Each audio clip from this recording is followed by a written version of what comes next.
Ya, aquí estoy compartiendo pantalla con ustedes.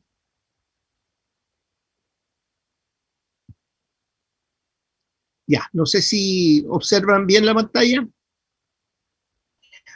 Sí, profe. Ya, por favor, contesten para yo estar seguro de que todo está funcionando bien. Porque como uno está a distancia, no sabe si la están viendo o no la están viendo.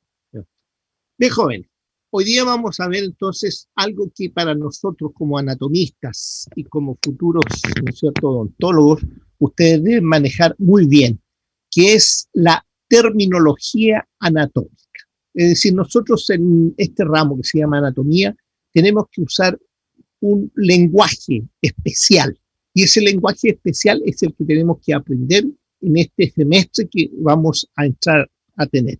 Este semestre vamos a ver cómo son los términos que vamos a ir usando cada día en cuanto al lenguaje anatómico.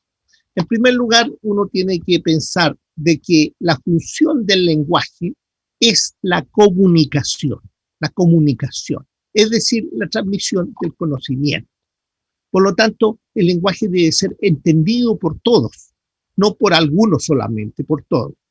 La terminología, como se llama actualmente, o nómina, como se llamaba antes, anatómica, es un conjunto de términos empleados para designar o describir el organismo y sus diversas partes. Por lo tanto, nosotros vamos a tener un conjunto. Esta terminología no es nueva. Comienza en los albores de la era, ¿no es cierto? Comienza cuando la medicina, cuando la anatomía comienza a aparecer, ya aparece, ¿no es cierto?, cierta terminología. Los términos básicos anatómicos surgen en la prehistoria, pero la mayor parte de los nombres actuales se originaron en la cultura griega. Como les decía en la clase anterior, los griegos fueron los padres, ¿no es cierto?, que comenzaron con la anatomía propiamente tal. Eran términos extraños, sí, e impropios muchas veces, siempre relacionados con la mitología, porque los griegos eran muy mitológicos. Uno de ellos, este caballero que tenemos aquí, una estatua, ¿no es cierto?, que es Almeón de Crotona, en su obra Perificios señala ya el término nervios ópticos, tuba auditiva. ¿Mm? Después, Homero. Homero, ustedes saben que no era anatomista, pero sin embargo era un escritor. Escribió la Ilíada, ¿no es cierto?, la Odisea. En la Ilíada, por ejemplo, Homero, estamos hablando del siglo VIII antes de Cristo, ¿ya?, utilizó muchos términos anatómicos, alrededor de 150 palabras que están en la Ilíada, ¿no es cierto?, que son términos anatómicos. Esqueleto, vértebras, clavícula, cavidad cotiloidea, rodilla, tendones, espalda, etcétera, etcétera. Es decir, ya en esa época están usándose mucho los términos. Después viene la escuela de Alejandría, como habíamos descrito, y ahí había un señor que era Arófilo, ¿ya? Este Arófilo describió una prensa torcular, una prensa de Arófilo, una red mirabilis, el calamus scriptorius, la próstata, el duodeno, es decir, muchos términos que aún existen como próstata, como duodeno, ¿ya? Hay otros que se han ido cambiando y vamos a ir viendo cuáles son los cambios. Erasístrato, que también era de esa escuela de Alejandría, describió la anastomosis, es decir, las uniones entre arterias y venas, la válvula tricúspide. Rufos de Éfeso, otro gran anatomista de la época, escribe en su primer libro sobre terminología anatómica, que se llamó Denominaciones de las partes del cuerpo. Galeno, el padre de la anatomía antigua, ¿no es cierto?, incluye en sus obras numerosos términos anatómicos que muchos de ellos han ido cambiando. Posteriormente vemos el padre de la anatomía moderna, que es Andreas Vesalius, que tenemos aquí, en su obra De Humani Corpore Fabrica, ¿ya? Que de gran relevancia en la anatomía y la medicina, emplea ya un idioma que es como común para todo, que se llama latín. El latín es un idioma que da origen a muchos otros idiomas, de tal manera de que se lleva a cabo posteriormente la terminología definitiva de toda la anatomía en latín. Y cada una de estas palabras latinas se transforma al alemán, al francés, al inglés, al español, al italiano, es decir, al idioma que le corresponde. Ya Vesalius, en 1523, ¿no es cierto?, estaba haciendo eso en latín. Cornelius Celsus, ¿no es cierto?, que es más o menos de la época de Vesalius, dice, acuña términos como vértebra, rótula, radio, tibia, húmero, cartílago, amígdala, útero, escroto, ano, abdomen, occipucio. Ustedes ven cómo van apareciendo una serie de términos que vamos a ir estudiando nosotros y que vamos a tener que usar bastante bien, digamos.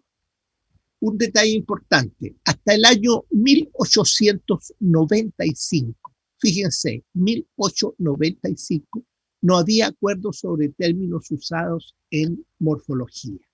¿Ya? Una estructura era reconocida por una serie de nombres. No había un criterio científico ni siquiera racional para los nombres. La inclusión de términos extraños e impropios fueron debidos, por ejemplo, a la mitología, al sentimiento religioso y a las malas interpretaciones funcionales. La anatomía iba creciendo cada día y había nuevos descubrimientos anatómicos. Y es así que un gran número de términos llevó a una confusión en esto que es la terminología anatómica. Y fíjense en este detalle importante. A fines del siglo XIX, en 1800, a fines de 1800, existían 50.000, ojo, 50.000 términos anatómicos para designar a 5.000 o 6.000 estructuras. Esas eran las estructuras reales, entre 5.000 y 6.000, pero habían 50.000 nombres, ¿no es cierto?, que andaban dando vueltas en el conocimiento de la gente y que se referían a términos anatómicos. Por lo tanto, se hizo necesario transformar el lenguaje anatómico en un lenguaje internacional. Es decir, se pensó, ¿no es cierto?, hacer una sola lengua para la anatomía, una sola terminología para la anatomía y editar, ¿no es cierto?, esta gran cantidad de nombres. Si ustedes piensan que son 5.000 estructuras y 50.000 nombres, habían, ¿no es cierto?, una gran cantidad de nombres, por lo menos 5 nombres por cada estructura o 10 nombres por cada estructura. Entonces, en Alemania, estos dos señores que ven ustedes acá a la izquierda, que se llama Jacob Helle y este se llama el Wilhelm His, el de Harde His, ¿no es cierto? Estos dos señores fueron quienes iniciaron la reforma en 1887. Más tarde, His, en el Congreso de los alemanes, ¿no es cierto?, en Leipzig, crea una comisión de anatomistas para elaborar la nomenclatura anatómica internacional. Esta comisión de anatomistas creada en Leipzig, ¿no es cierto?, tenía en su constitución a 274 anatomistas o morfólogos de diversos países. Por lo tanto, se juntaron todos y comenzaron a pensar, bueno, coloquémosle un nombre a cada estructura, ¿ya? Y eso fue lo que comenzó. El 19 de abril de 1895 aparece la primera nómina anatómica en Basle, ¿ya? Basilea. Esto es Basilea nómina anatómica. Y esta nómina anatómica fue adoptada en Estados Unidos, Inglaterra, Alemania, Italia, etcétera, etcétera. Sin embargo, hubo países que no aceptaron esta primera nómina, como Francia, por ejemplo, u otros países latinos. ¿Cuál era el objetivo que tenía? El objetivo era estudiar una terminología que fuera clara, concreta y sobre todo que obedeciese a reglas generales de estructuras aplicables en todos los casos, no solo para los elementos ya conocidos, como también para los descubrimientos futuros. Es así entonces que las características que tuvo esta primera nomenclatura anatómica o nómina anatómica era, primero, escoger un solo nombre por estructura. Habían estructuras, como vamos a ver más, un poquito más después, había estructuras que tenían hasta 15 nombres, la misma estructura. Entonces los alemanes hablan de un nombre, los ingleses hablan de otro nombre, los españoles hablan de otro nombre, los daneses de otro nombre, los griegos de otro nombre, pero era la misma estructura. Entonces, cuando se juntaban en los congresos, no se entendían, no había, ¿no es cierto?, no había comunicación entre ellos. ¿Por qué? Porque hablaban de aparentemente estructuras diferentes, siendo la misma, lo único que tenía diferente era que usaban otro nombre. Por lo tanto, esos 50.000 nombres que habían, cuando dijeron escojamos un solo nombre, se redujeron a ¿cuánto? A 5.600 nombres aproximadamente. Es decir, quedan 5.600 nombres de los 50.000 que existían. Otro elemento que se toma en cuenta es en qué lengua se iba a realizar la terminología anatómica o la nómina anatómica. Uno decía que habla en inglés, otro decía que habla en español, otro en francés, otro, no sé, en italiano, ruso, todas las posibilidades. Entonces buscaron algo que fuera común para la mayor cantidad de idiomas, y ese idioma común para la mayor cantidad de lenguas no es otra cosa que el latín. El latín, que es una lengua muerta en este momento, solamente la habla el Vaticano, fue la lengua que dijeron, esta es la lengua que vamos a usar, por lo tanto, todos los términos anatómicos están escritos en latín. Ustedes los van a ver en un momento más. Otro detalle que para ustedes va a ser sorprendente y muy especial, y que quiero que lo usen mucho. Se suspenden los epónimos. ¿Qué son los epónimos? Los epónimos son nombres propios. Es decir, si un señor como Falopio, por ejemplo, describió, ¿no es cierto?, la tuba uterina, él le colocó entonces la trompa de Falopio. El otro señor, Eustaquio, describió la tuba auditiva. Entonces él le puso trompa de Eustaquio. Y así está plagado de nombres propios, nombres de diversos investigadores de diversas nacionalidades, nombres que a veces nosotros ni siquiera podemos escribir, ni siquiera a veces podemos pronunciar porque son tan complejos. Por lo tanto dijeron, obviemos todos esos nombres, ya la trompa de Falopio ya no se llama más trompa de Falopio en terminología, se llama tuba auditiva, es decir, tuba uterina. La trompa de Eustaquio no se llama más trompa de Eustaquio, se llama tuba auditiva. Y así vamos a ir viendo cómo fueron cambiándose los nombres. Por lo tanto, se suspenden los epónimos. ¿Ya? Los nombres debían ser cortos, simples. ¿Para qué? Para poder memorizarlos. ¿Ya? Y las estructuras relacionadas debían tener el mismo nombre. Si hubiera un nervio, una vena y una arteria en un mismo lugar, debían tener el mismo apellido. Arteria, tanto, vena, tanto, y nombre. Esta fue aprobada, esta primera nomenclatura anatómica, fue aprobada en Basilea, Suiza, ¿no es cierto?, en 1895. 1895. Si nosotros sacamos la cuenta, y hace más de 125 años atrás, 130 años atrás, que fue publicada la primera, ¿no es cierto?, nómina anatómica, con todos esos detalles que acabamos de señalar. Bueno, no todo era perfecto, ¿no es cierto? Desde el punto de vista lingüístico había muchos términos en latín que eran incorrectos, muchas veces las nuevas denominaciones no eran más claras que las usadas anteriormente, ya muchos detalles anatómicos carecían de nombre porque se descubrieron posteriormente. Por lo tanto, se comenzaron a hacer modificaciones parciales en diversos congresos y reuniones, ¿no es cierto?, que empezaron a aparecer. ¿Ya? En 1931 se enviaron copias a la sociedad alemana de estas modificaciones, a la sociedad británica e irlandesa. Allí ellos publicaron una revisión que le llamaron la Birmingham British Revision, digamos, ya en 1933. ¿Ya? El 35, la sociedad británica elige un presidente, el doctor Steve, y se incorporan los ingleses, los americanos, digamos, a esta terminología. Por lo tanto, en 1936, en Milán, en el cuarto Congreso Internacional de Neurobiología, se determinó que la llena nómina anatómica serviría de base en carácter provisorio. Una segunda terminología aparece en 1936, que fue escrita y publicada en Jena. Por eso se llama JNA. La otra había sido en Basilea, por eso se llama DNA. ¿Cuáles fueron los principales acuerdos? Unificar la terminología, la situación de denominaciones incorrectas y retirar algunos sinónimos. Es decir, fueron modificando. El 37 se crea una comisión japonesa, ¿no es cierto? Después viene la Segunda Guerra Mundial, donde paraliza todo el trabajo. El 47 se retoma, digamos, de nuevo todo esto y viene la publicación definitiva de la llena nómina anatómica, ¿ya? Que tenía alrededor de 5.728 nombres. Es adoptada por países germánicos, España, y el único país de aquí de América fue Argentina que la adoptó en esa época. Ahora, en 1950, en el Congreso Internacional de Oxford, en Inglaterra, se volvió a tomar como base la Basilea Nómina Anatómica, es decir, la primera nómina anatómica, ¿ya?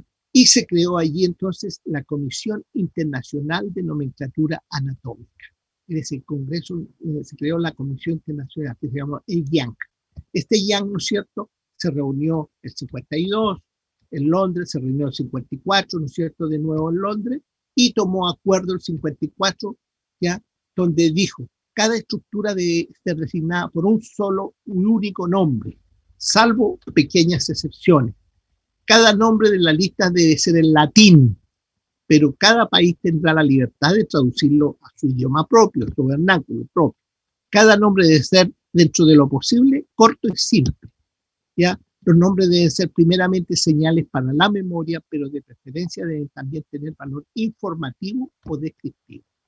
Estructuras relacionadas topográficamente por su proximidad deben tener los mismos nombres. Por ejemplo, arteria femoral, vena femoral, nervio femoral, ¿ya?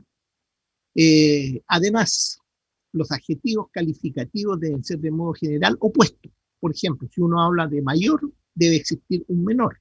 Si uno habla de superficial, debe existir un profundo. Es decir, siempre debe existir algo que sea opuesto.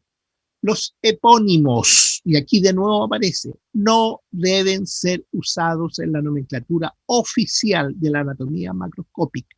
No deben ser usados en la anatomía. Por lo tanto, nosotros ya desechamos estos epónimos y vamos a hablar solamente en términos, ¿no es cierto?, actuales.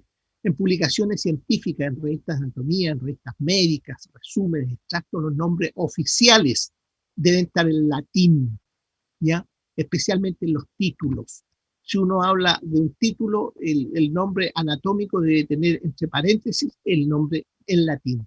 Se resolvió por unanimidad que no sería interesante perder el tiempo en aspectos etimológicos de la terminología anatómica. ¿Qué significa etimología? Significa de dónde viene la palabra, de dónde viene la palabra. Por ejemplo, hay palabras, ¿no es cierto?, que para nosotros son comunes, pero ¿de dónde viene? Por ejemplo, el término arterias, arterias. Las arterias todos sabemos que existen en nuestro cuerpo, ¿ya? Pero ¿de dónde vino el término arteria? Vino de la época antigua, donde las personas cuando miraban, ¿no es cierto?, estos vasos, los veían sin sangre, por lo tanto creían que llevaban aire, aire.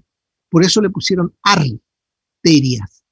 Pero ese nombre, ¿no es cierto?, quedó definitivamente porque no se miró su origen, por qué fue puesto, la etimología, sino que se mantuvo, ¿no es cierto?, normalmente como arteria y actualmente nosotros seguimos hablando de arteria. Los principios eran bastante semejantes, ¿no es cierto?, en 1955 a la BNA. Y los términos de referencia, en los términos de referencia hubo divergencia. Uno en favor, en los términos de referencia hubo divergencia. Unos pensaban que los términos serían aplicados no solamente al hombre, eso lo vamos a ver después, y no solamente al hombre. Sin embargo, otros preferían que los términos fueran relacionados con el hombre, por la posición que tiene el hombre. El hombre es erecto, está parado en dos pies. En cambio, los animales van en cuatro, las manos y los pies atrás. Por lo tanto, la posición es diferente, ¿ya? La posición erecta cambió un poco, ¿no es cierto?, esos detalles. Ahora, en 1955, en el Congreso de París, aparece entonces este detalle. Los términos que eran divididos en osteología, sindemnología, miología, bolsa, esplancnología, angiología, sistema nervioso central, periférico y órganos sentidos, eran los 7 términos, ¿no es cierto?, las 7 secciones que tenía la terminología. Y en 1955, como ven ustedes, aquí está esta terminología que es la tercera terminología que aparece, que es la PNA, París Nómina Anatómica, impresa, ¿no es cierto?, el 24 de julio de 1955 en París. ¿Mm? Esta era, ¿no es cierto?, en ese congreso Layan determinó la creación de la PNA, París Nómina Anatómica. Muchas estructuras descubiertas después del año 1895 fueron incluidas, como seno carotídeo, glándulas paratiroides, etcétera, etcétera. Tenía 5.640 nombres, ¿no es cierto?, que eran los que realmente tenía esa terminología. Posteriormente se sigue trabajando en terminología.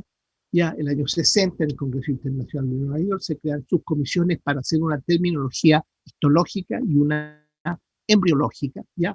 Después de eso se corrigen los errores, ¿ya? Se aceptan algunas sugerencias para adicionar términos o corregir algunos términos, ¿no es cierto?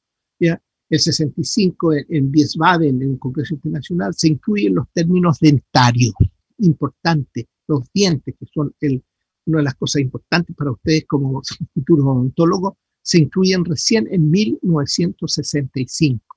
Allí se incluyen los dientes en la terminología.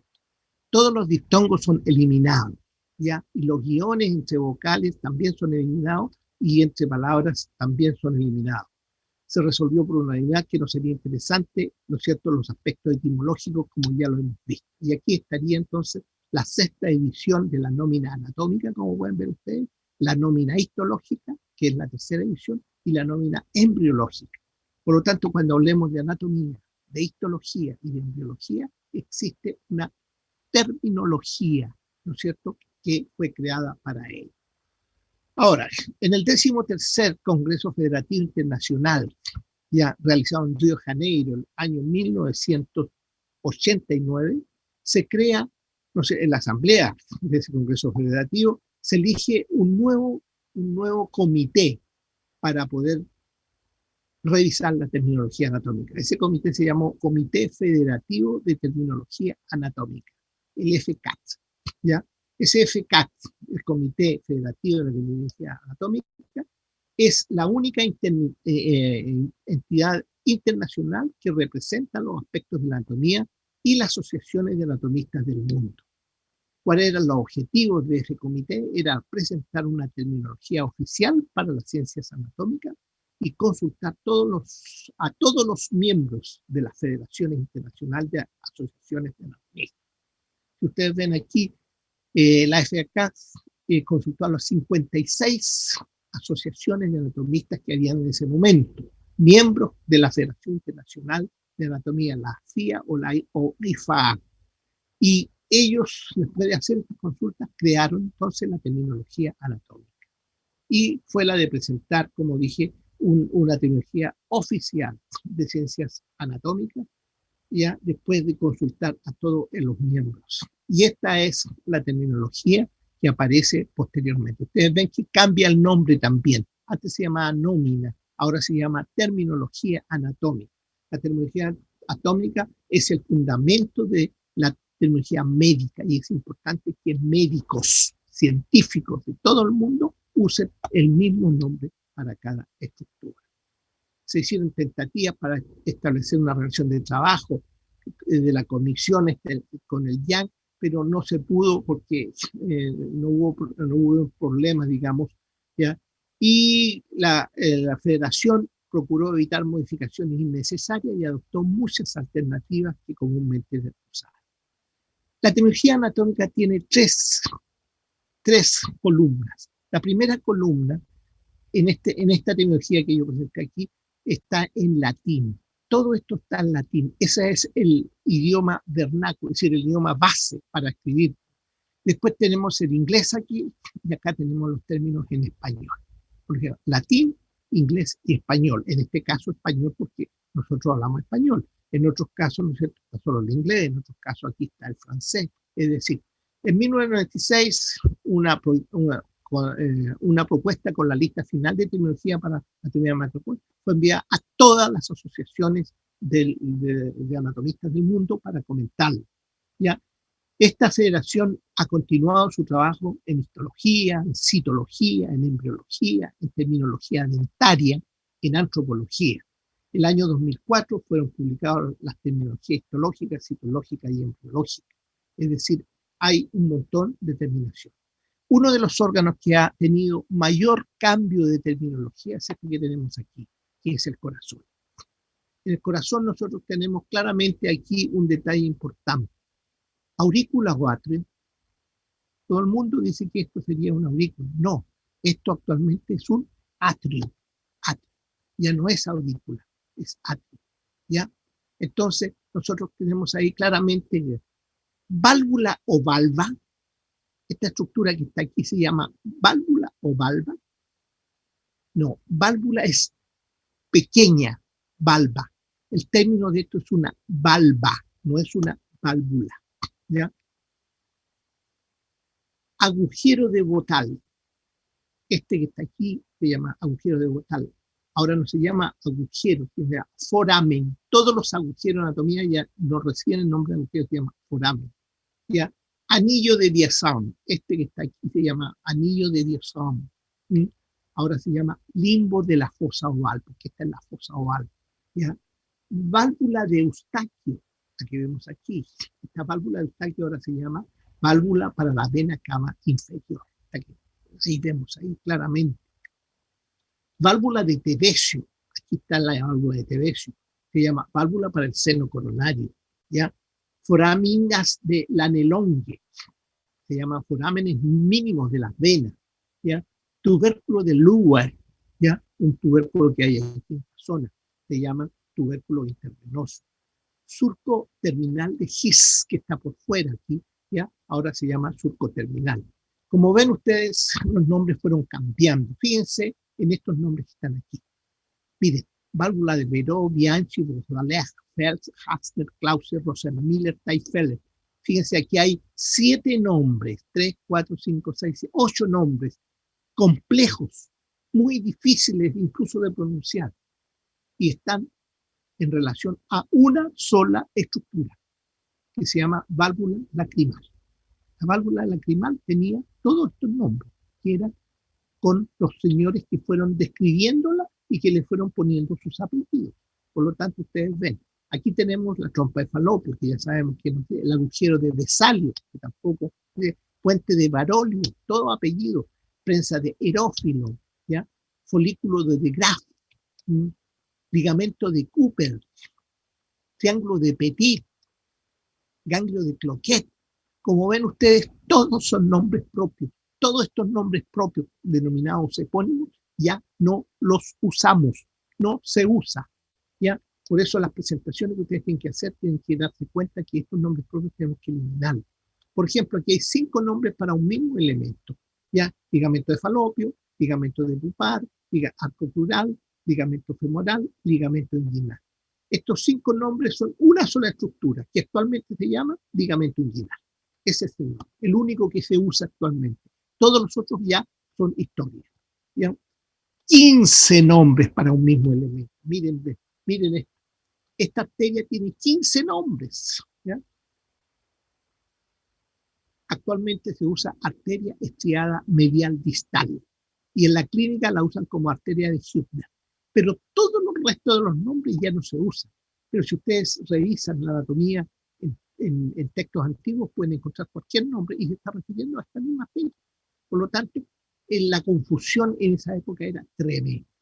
Ahora, ¿cuáles son los nombres quizás más relevantes que han cambiado la terminología actual?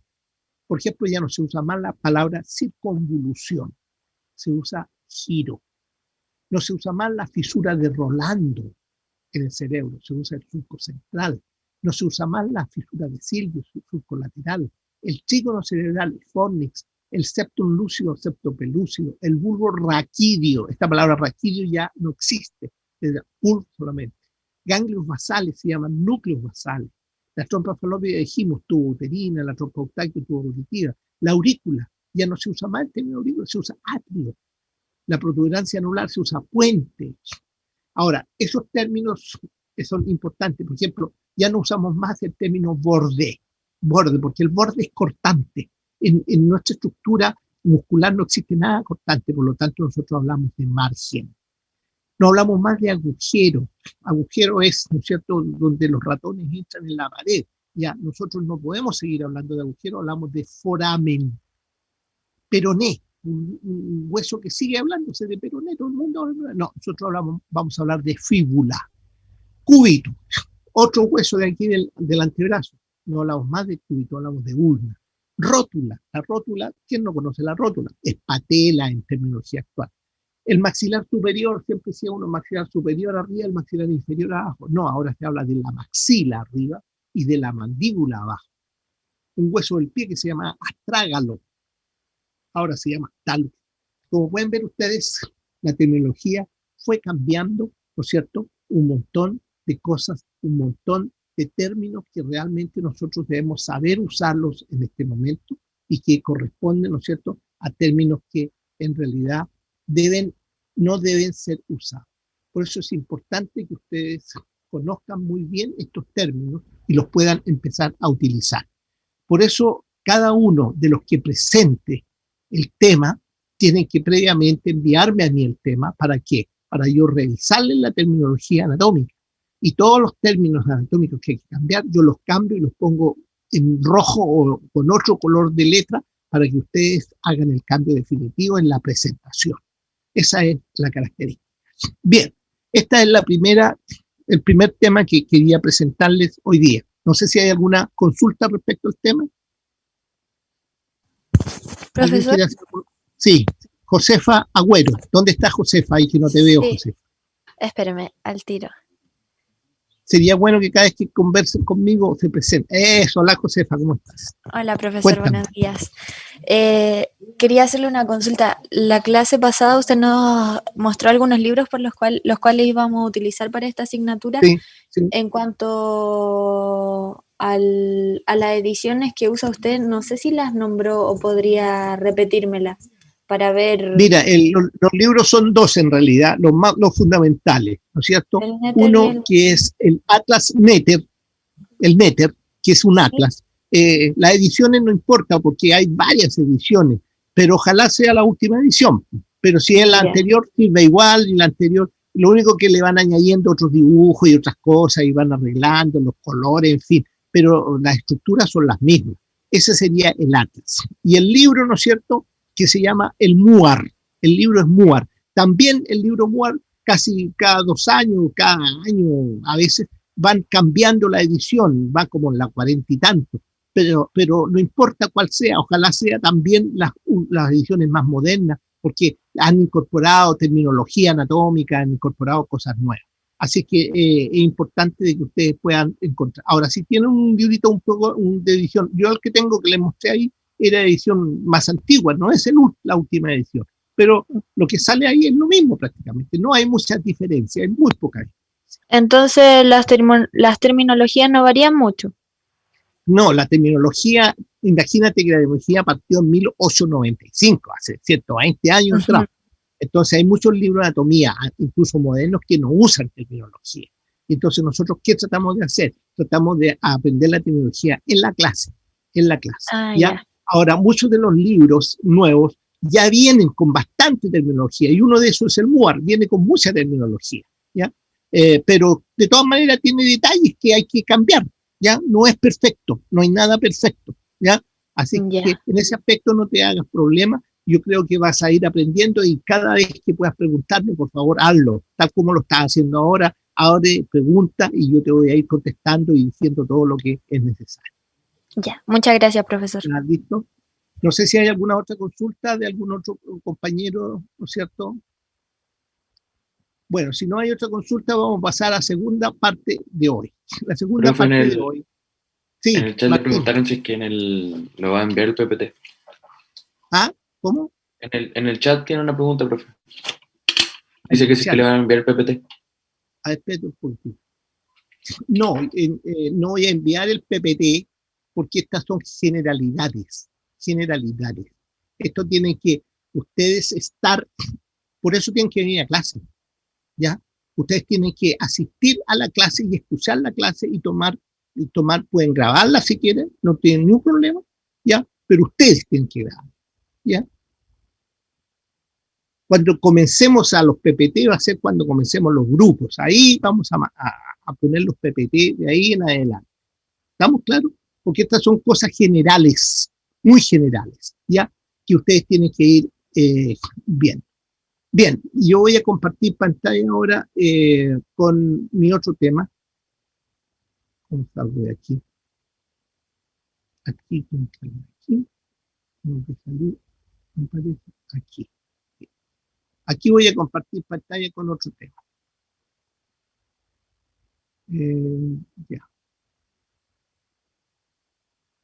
Yo creo que ustedes, como jóvenes que están comenzando el curso de anatomía, tienen que preocuparse de asistir a clase y ver las cosas que se están pasando. ¿Ya? No quiero que aprendan, ¿no es cierto?, por PPT, así, es decir, y no vengan nunca a clase. No, tienen que asistir a clase. Acuérdense que lo práctico es 100%, lo teórico es 85%. Ahora, mientras hagamos clases, ¿no es cierto?, mientras se presenten los temas en el curso, esa presentación es práctica, de tal manera que ir hasta todo el curso en esa presentación. Bien, vamos a ver esto rápidamente, porque esto lo van a pasar ustedes en otra asignatura, y que corresponde, ¿no es cierto?, a la organización de la materia viva. ¿Cómo está organizada nuestra materia? ¿Cómo estamos organizados nosotros? Bueno, ¿cuáles son las características de la vida? ¿Por qué existe la vida? Está organizada en unidades de tamaño y formas específicas, tiene la propiedad de entrar en actividad química de naturaleza constante y cambiante, que da como resultado de conservación, la construcción del protoplasma y la transformación de energía. Esto, por supuesto, nos da movimiento, nos da irritabilidad, que es respuestas a estímulos del medio externo, nos da crecimiento, aumento de tamaño, número de estructuras, nos da la capacidad de reproducción y además todo esto nos hace adaptarnos a qué cosa, al medio donde nosotros vivimos, al medio externo. La base de nuestro cuerpo son las células, ¿ya? Las células, ¿no es cierto?, son estructuras del cuerpo humano, son unidades estructurales del cuerpo humano que van a tener una serie de detalles, como los pueden ver aquí en la figura ustedes, ¿no es cierto?, membrana celular, núcleo, citoplasma, contenido citoplasma, lisosoma, vacuola, mitocondria, ribosomas, microtúbulos, microfilamentos, aparato de Golgi, en fin, una serie de detalles que ustedes lo van a ver en biología y que yo no es mi tema. Pero cuando nosotros juntamos muchas células, una y otra y otra y otra y otra, cientos de miles de células, va a aparecer otra estructura que es el conjunto de células. ¿Y cómo se llama esa estructura? Se llama un tejido, un tejido. ¿Qué es lo que es un tejido? Entonces, es un acúmulo de células especializadas semejantes y sus productos realizan una función específica. Es decir, los tejidos son un conjunto de células que hacen una misma función y se parecen mucho, son casi iguales todas, ¿ya? ¿Qué es lo que tiene un tejido en su constitución? Bueno, lo primero que tiene son células, ¿ya? Las células es fundamental. Pero entre las células hay un medio intercelular, ¿ya? Que tiende a ser un poco acuoso. Y en ese medio intercelular, a veces en algunos tejidos, ¿no es cierto?, hay productos intercelulares, que son productos que las mismas células han formado y que lo han depositado y que andan en ese medio intercelular. Por lo tanto, todo tejido tiene tres elementos, Tiene células, tiene medio intercelular y tiene producto intercelular. ¿Cuáles son los tejidos con los cuales nosotros estamos compuestos? 4 solamente, 4 tejidos fundamentales. Tejido epitelial, tejido muscular, tejido nervioso y tejido conectivo. Esos son los 4 tejidos que nosotros tenemos. No tenemos más, ¿ya? ¿Cómo es el epitelial? Es una membrana que cubre la superficie corporal y las cavidades del cuerpo. Fundamentalmente, ¿qué es lo que tiene el tejido epitelial? Células. Lo que más tiene son células. No tiene muy poquito medio y no tiene productos intercelulares prácticamente, ¿ya? Y la disposición de las células epiteliales puede ser de diversas formas. Puede haber un epitelio plano o escamoso, donde la célula es aplanada. Puede haber una célula un poquito más alta, que es cúbica, o una muy alta, ¿no es cierto?, que sería una cilíndrica, ¿ya? puede haber un estrato de células, uno solo, puede haber dos estratos, tres, cuatro y más estratos. Cuando se habla, ¿no es cierto?, de un estrato, se habla de epitelio estratificado, cuando hay más de un estrato. Hay epitelios especiales como el endotelio, que está dentro de los vasos sanguíneos, el mesotelio, que cubre ciertas cavidades, ¿no es cierto?, y un epitelio básico, que es el epitelio mesenchymoso.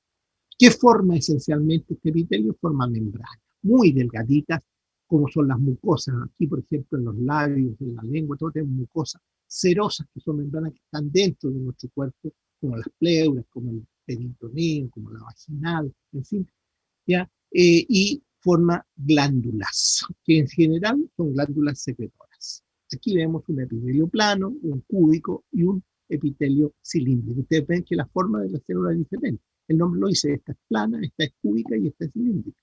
Ya puede ser un cilíndrico con cilios, ciliado, ¿no es cierto? Puede haber un epitelio con células ya, o un epitelio estratificado. Fíjense aquí, la estratificación tiene 1, 2, 3, 4, 5, 6, 7 o más camadas de... El otro tejido básico para nosotros es el muscular, ¿ya? Es el tejido quizás que nos da el peso. Existen tres tipos de músculos, el liso, el estriado y el cardíaco, ¿ya? El liso es un músculo involuntario, que nosotros no lo movemos, ¿ya? Y que se mueve solo, se contrae solo. Los músculos de las paredes, del estómago, del intestino, en fin. El músculo estriado es el voluntario. Ese sí lo movemos a voluntad. Todos los músculos del miembro superior, inferior, abdomen, tórax, todos los músculos que nosotros hacen que podamos movernos es estriado, es voluntario. Y el cardíaco, que es un músculo estriado, tiene estrías, como las ven ustedes aquí, estrías, ahí ustedes ven, ¿no es cierto?, se ve estriado, pero es involuntario. El músculo cardíaco es solo el corazón, y el corazón se mueve solo. Tiene un sistema de mando propio que lo vamos a estudiar después y se mueve absolutamente solo. Después viene el otro tejido, que es el tejido nervioso. Este tejido tiene dos detalles importantes. Tiene una capacidad que los otros no tienen, la conductibilidad y la irritabilidad. Es decir, es capaz de conducir impulsos de un lado a otro y es capaz de reaccionar frente a estímulos, ¿no es cierto?, externos o estímulos internos, ¿ya? Por lo cual, este tejido es un tejido especial que lo vamos a ver en un semestre. El segundo año tienen un curso de neuroanatomía conmigo y que es el curso exactamente que vamos a ver. Y el cuarto tejido, el más abundante quizás de nuestro cuerpo, se llama tejido conectivo. Y este tejido conectivo es fundamental, ampliamente distribuido en el cuerpo. En todas partes de nuestro cuerpo existe tejido conectivo. Es el principal en la formación del aparato locomotor. Se localiza donde necesita fuerza, soporte y protección. Y predominan en él los productos intercelulares. Hay más productos intercelulares que células. ¿Cuáles son las funciones? Une estructuras que necesitan ser fijadas una con otra, sostiene estructuras del cuerpo que proporcionan rigidez, protege los órganos formando vainas, cápsulas alrededor de ellos, subdivide los órganos o regiones por láminas o membranas, separa grupos de estructuras, ¿no es cierto?, de función diferente, une tejidos distintos como músculo, como hueso, llena todas las grietas y las hendiduras formadas entre las estructuras del cuerpo y forma tejidos especializados como el tejido adiposo, cartilaginoso y óseo. ¿Cuál es su origen? El origen es el mesoderma. Acuérdense que el origen nuestro son tres túnicas embriológicas: el endoderma, el mesoderma y el ectoderma. El mesoderma, ¿no es cierto?, es el que origina a este tejido a través de células de mesenquimatosa. Las células que hay allí en este tejido son los fibroblastos, los histocitos, las células plasmáticas y las cebadas. Cada una, ¿no es cierto?, que tiene funciones diferentes. Los más importantes son los fibroblastos, porque ellos tienen la capacidad de formar una célula, ¿cierto?, que se llama fibrocito, ¿ya? Y ese fibrocito forman fibras posteriormente. Ya ahí están los histocitos, que tienen una función fagocítica, ¿no es cierto?, ingieren material extraño, las plasmáticas, que también tienen que ver con anticuerpos, y la cebada, que se asocia con elementos anticoagulantes. Los fibroblastos forman fibras, importante. ¿Qué tipo de fibras forman los fibroblastos? 3 tipos de fibras: las colágenas, las elásticas y las reticulares. Esto es muy importante en este tejido. ¿Por qué? Porque las colágenas son fuertes y resistentes a las fuerzas físicas. No se estiran, son de una sola longitud y no cambian de longitud. Las elásticas, en cambio, están formadas por elastina y sus características pueden estirarse, si son elásticas. Y las reticulares son muy finitas, muy delicadas, forman redes y rellenan espacio. El medio intercelular, en algunos casos, ¿no es cierto?, el tejido celular acuoso que hay, varía sus componentes según su complejidad. Aparece el ácido hialurónico, un polisacárido más corriente, ¿no es cierto?, como lo vamos a estudiar también más adelante. Ahora, ¿qué tipo de tejido conectivo existe? Los tejidos fibrosos, conectivo laxo, de disposición irregular, que nosotros le llamamos tejido areolar, porque es como una areola, es como un plexo, ¿ya? Y ahí, ¿qué forman? La fascia superficial y la tela subcutánea. La fascia superficial es una hoja ancha que cubre el cuerpo por debajo de la piel. Aquí tenemos la piel, como pueden darse, y por debajo de la piel hay una hoja que se llama la fascia superficial. Reviste los músculos, reviste los órganos, pero está por debajo de la piel. Ahora, debajo de esa fascia superficial encontramos la tela subcutánea. Esta tela subcutánea, que la vemos aquí de color amarillo, está por debajo de la fascia y de la piel y se modifica por la presencia de muchas células que se especializan en células adiposas. Es decir, ahí está el tejido adiposo que tenemos por debajo de la piel. Por lo tanto, en la piel tenemos la piel, la fascia superficial y la tela subcutánea que estaría inmediatamente por debajo. Esos son tejidos conectivos, ¿no es cierto?, laxo, de disposición irregular. Ahora, existe un conectivo denso, de disposición irregular. Este tejido conectivo denso de disposición irregular tiene la fascia profunda, la fascia de revestimiento, los septos intermusculares y las cápsulas fibrosas de órganos. La fascia profunda, que es esta que vemos aquí, es fascia profunda, ¿ven? Ahí la vemos aquí. Incluye los músculos en una red densa y flexible que los envuelve y sus elementos contráctiles para una buena función. Es decir, envuelve aquí están los músculos, ¿ven? Están envueltos entonces por una fascia profunda. Fascia de revestimiento envuelve regiones del cuerpo en grupos completos que siguen un mismo eje. Por ejemplo, todos los músculos flexores están envueltos por una fascia diferente y los extensores por otra fascia diferente. Existe separación entre ellos. Esas separaciones se llaman septos o tabiques intermusculares que dividen, ¿no es cierto?, sectores. Y cápsulas fibrosas de órganos. Envuelven órganos que necesitan una cubierta más firme por ser demasiado blando. El hígado, por ejemplo, tiene una cápsula fibrosa. El riñón tiene una cápsula fibrosa. Es decir, todos estos órganos tienen cápsulas que están envolviendo. Por lo tanto, todo este tejido se llama tejido conectivo denso, pero de disposición irregular. Eso significa que las fibras van para todos lados. Es decir, no hay una organización. Ahora, tenemos el siguiente grupo de tejidos fibrosos. Ahora, la disposición de estos tejidos fibrosos o conectivos son regulares. Es un tejido que se encuentra en las partes del cuerpo donde se necesita mayor fuerza tensiva. Sus fibras colágenas están dispuestas en una forma paralela, por lo que no ofrecen elasticidad, proporcionando una unión firme. ¿Dónde necesitamos estas uniones? En los tendones. Los tendones son los que conectan un músculo con el hueso, ¿ya? Es decir, el músculo está sujeto al hueso a través de un tendón, que son cordones cilíndricos como bandas aplanadas. Sus fibras colágenas están agrupadas y envueltas en un tejido conectivo, pero tienen una misma disposición, es decir, van en un mismo sentido. No se estiran, no hay estiramiento de ellas, porque son absolutamente. Las aponeurosis, ¿qué son las aponeurosis? Son hojas tendinosas anchas y aplanadas, con fibras colágenas dispuestas en forma paralela, formando cintas delgadas extraordinariamente fuertes que sirven para la inserción del músculo ancho. Por ejemplo, aquí Ustedes pueden ver, aquí tenemos un músculo que se llama trapecio. Ustedes ven que este músculo es tremendamente ancho aquí. Por lo tanto, ¿cómo se fija en la columna? A través de una aponeurosis. Lo mismo hace este músculo que es el gran dorsal. Es muy ancho aquí, por lo tanto, para unirse a la columna vertebral tiene que tener una aponeurosis. El término aponeurosis es solo para inserción de músculo. Ojo con ese detalle. ¿Ya? La envoltura de cualquier cosa se llama fascia y no aponeurosis. Y finalmente los ligamentos. ¿Qué son los ligamentos? Son bandas cortas, resistentes y aplanadas de tejido fibroso que conectan huesos entre sí. Ustedes pueden ver ahí entonces la conexión de huesos entre sí. Y existen 3 tejidos modificados que son conectivos. ¿Ya?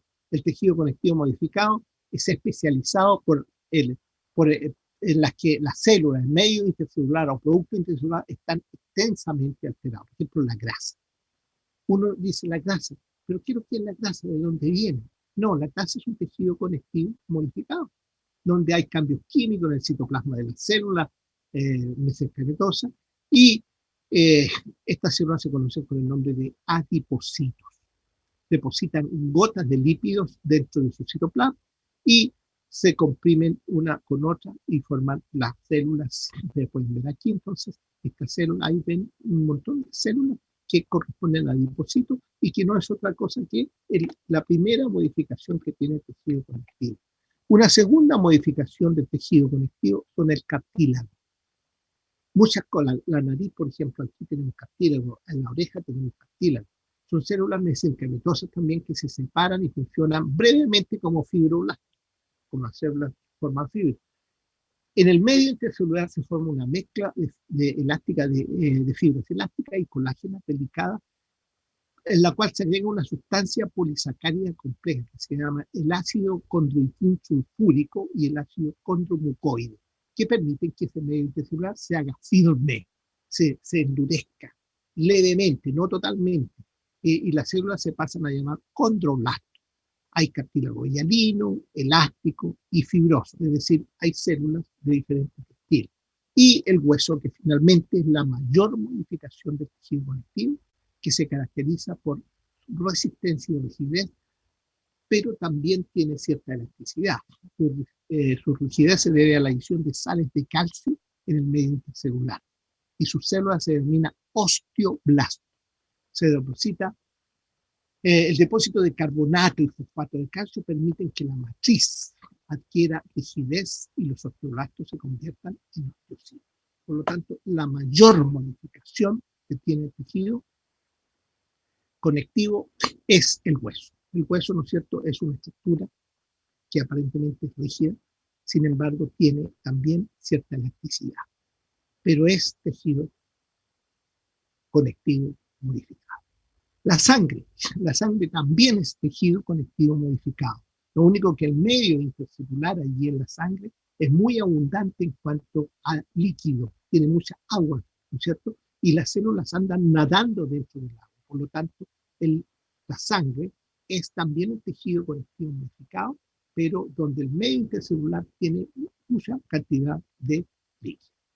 Bien, esto es en relación al tema general para que ustedes, ¿no es cierto?, puedan entender claramente entonces lo que constituye lo que nosotros denominamos entonces esta estructura que la llamamos, ¿no es cierto?, tejido conectivo. Y para poder entender, digamos, lo que nosotros tenemos allí, vamos a ver esta tercera. Voy a compartir pantalla con ustedes aquí.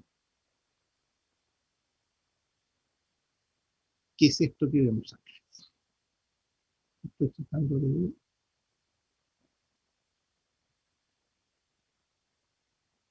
Ahí está.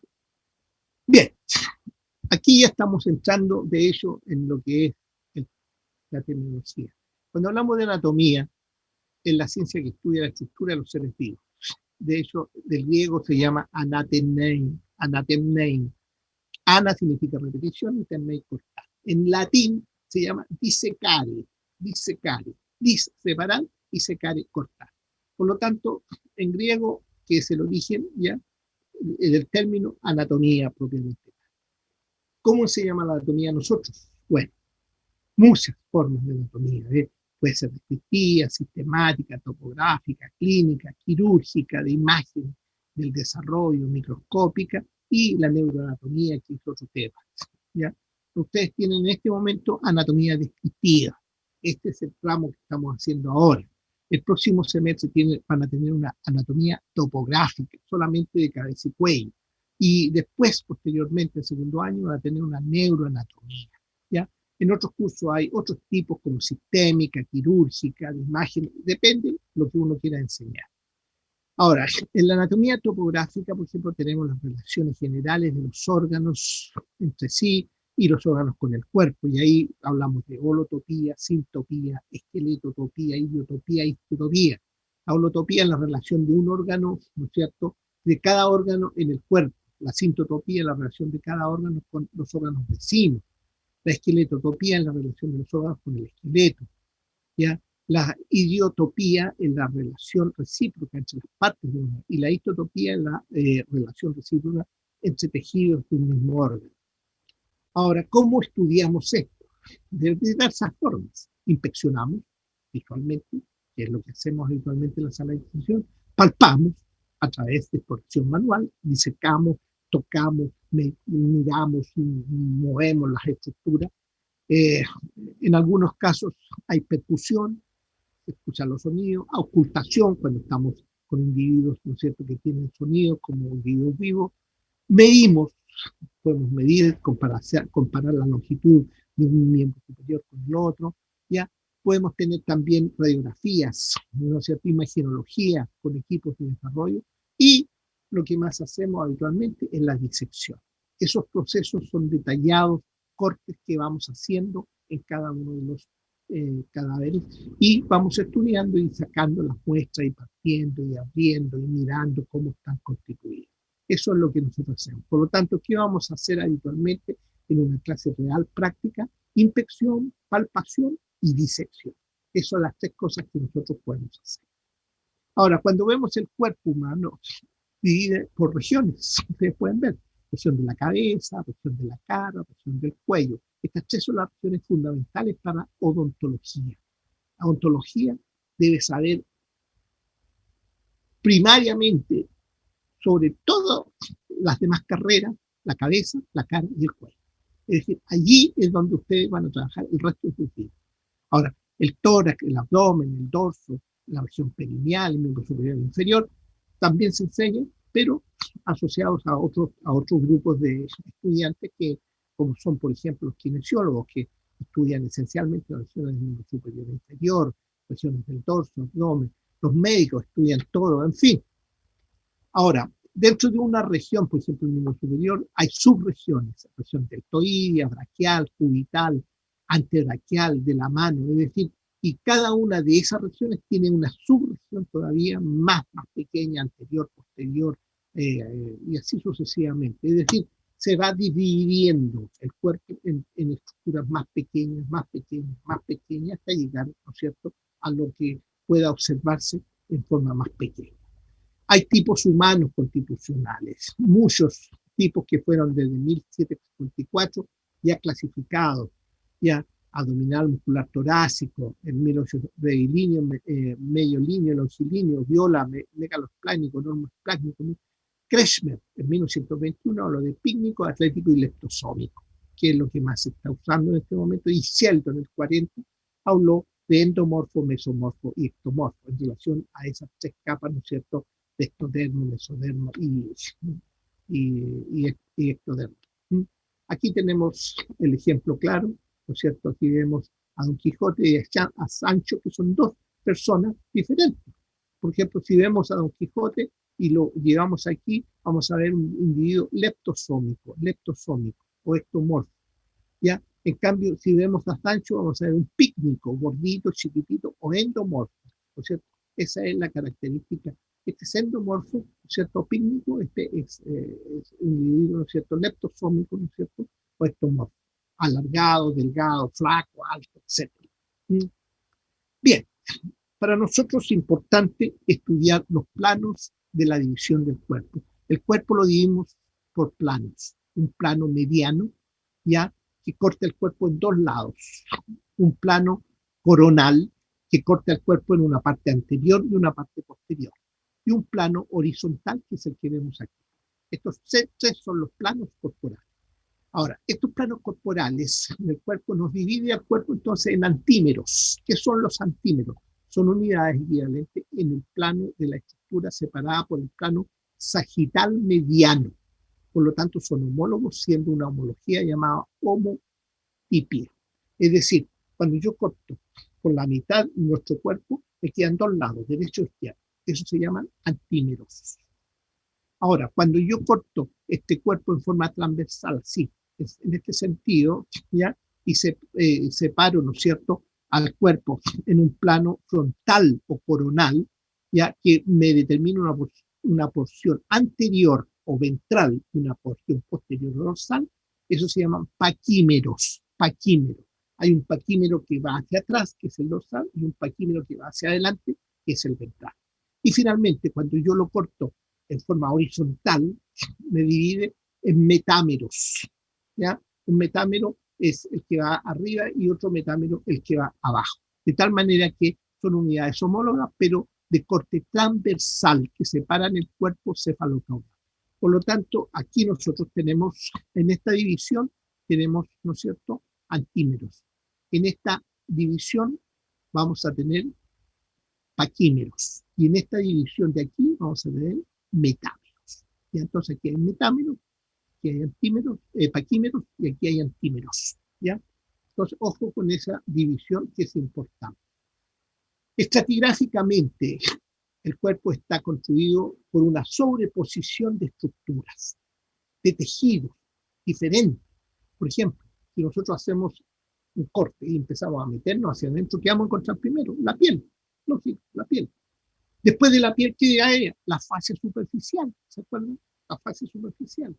Debajo de la fascia superficial y asociado a ella, un tejido, ¿no es cierto?, con gran cantidad de adipocitos, tejido subcutáneo.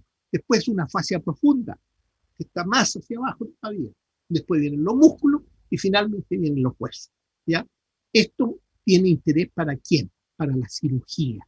Cuando ustedes hacen cirugía, tienen que meterse desde la piel hacia el interior y van a pasar la piel, la fascia superficial, la fascia profunda, el músculo y van a llegar al hueso. Es decir, hay una secuencia, una estratigrafía de nuestro cuerpo. Aquí, por ejemplo, tienen un corte, ¿cierto?, de miembro donde se ven claramente la piel, esta fascia que es la fascia subcutánea, que es el tejido adiposo, que es parte de la fascia superficial que está aquí, después viene la fascia profunda, después viene el músculo y finalmente viene el hueso. ¿Ya? En el caso de las cavidades como torácica y abdominal, van a tener lo mismo en las paredes, lo mismo, la misma estructura, pero hacia el interior van a tener los órganos en la cavidad. ¿Ya? Aquí vemos diferentes cortes en el cráneo, a nivel del tórax, a nivel del abdomen y a nivel del pelvis.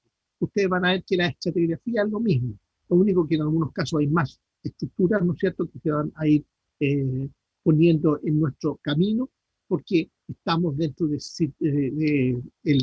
partes en donde hay más estructuras como el tórax y el abdomen especialmente.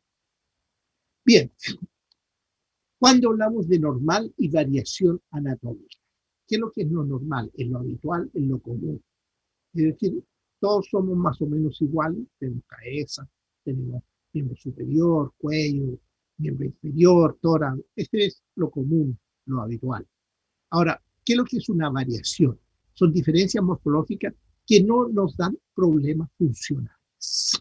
Es decir, nosotros somos diferentes, pero sin que funcionalmente actuemos diferentes. Hay variaciones regresivas y variaciones progresivas. ¿Qué es lo que es una variación regresiva? Es la variación que va desapareciendo. Cuando nosotros somos embriones, fetos, recién nacidos, ¿no es cierto?, vamos creciendo y van desapareciendo algunas cosas. Esas son variaciones regresivas. Pero a medida que vamos aumentando en edad, van apareciendo otras cosas. Por ejemplo, la piel se va arrugando, etcétera, etcétera, que esas son variaciones progresivas ¿Conforme a qué cosa? Especialmente a la edad. La edad es uno de los factores que produce más variación. El sexo, somos diferentes, el hombre y la mujer. La raza, o sea que actualmente casi no se habla de raza, ¿ya? Y el biotipo. El biotipo es la forma, es decir, si es flaco, alto, si es gordo, chiquitito, si es atlético, es decir, un hombre desarrollado muscularmente, etcétera, etcétera. Todo eso es una variación de lo normal, lo común, es decir, no nos hace diferente en cuanto a función. En cambio, hay desvíos de la normalidad. ¿Ya? Esas son las anomalías.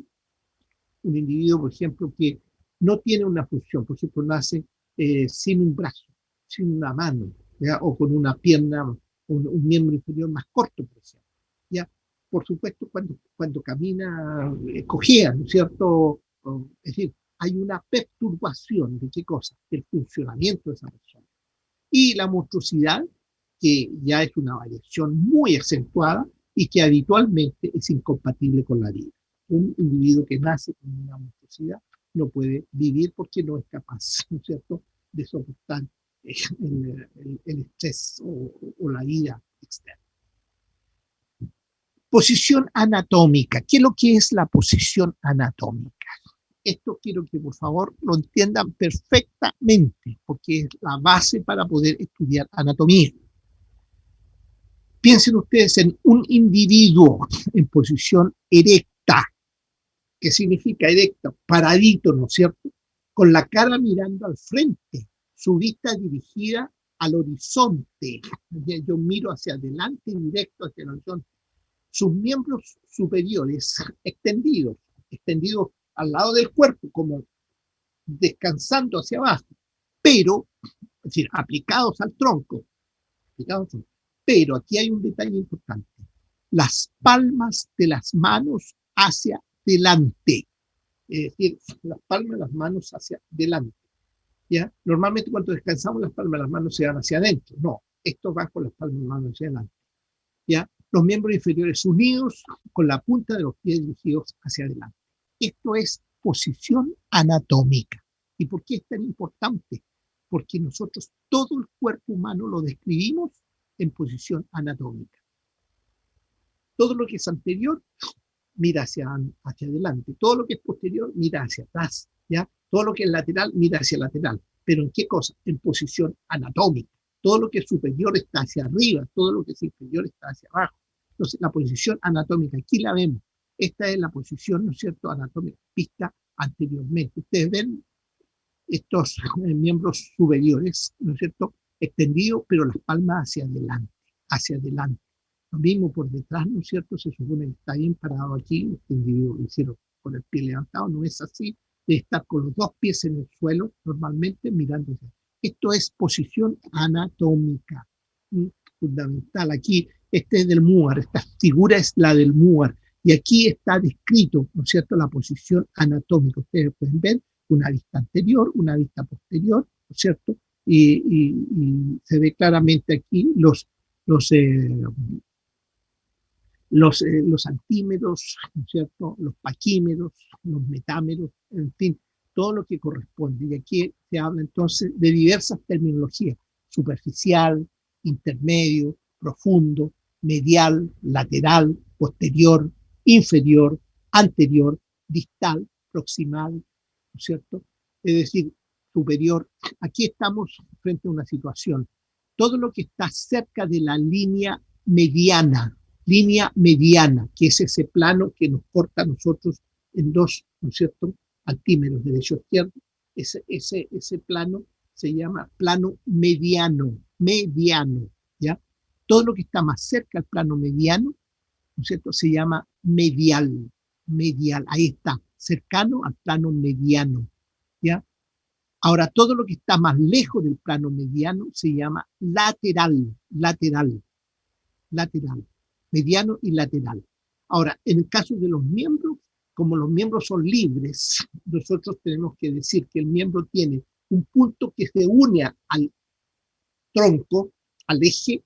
Ese punto que se une al eje, ¿no es cierto?, que está, es el punto proximal, próximo al tronco, al punto de origen. En cambio, todo lo que está más lejos de ese punto se dice que es el punto distal, alejado del tronco, ¿no es cierto?, de origen. De tal manera que nosotros, por ejemplo, en el miembro superior tenemos una parte proximal, que sería esto, y una parte distal, que sería esto otro. La mano es distal al hombro, que es proximal.